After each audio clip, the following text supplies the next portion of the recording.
பார்க்குறார். ஆனால் நன்றியை மறந்துடக்கூடாது. சொல்கிறார் திருவொற்றியூரில், நன்றியால் வாழ்வது உள்ளம்ங்கிறார். திருமுறையை தொட்டவங்க கிட்டே போக மாட்டாங்க. என்னுடைய அனுபவத்தில் நான் சொல்கிறேன்.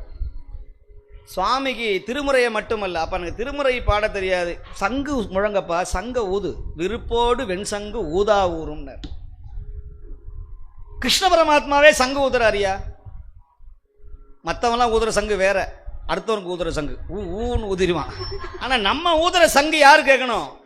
சொக்கனுக்கு கேட்கணும், பெருமானுக்கு போய் கேட்கணும் நம்ம ஊதுற சங்கு. ஞான சம்பந்தர் வந்துட்டாரு, திருச்சின்னம் முழங்குவாங்களாம் அடியார்கள், திருச்சின்னம்.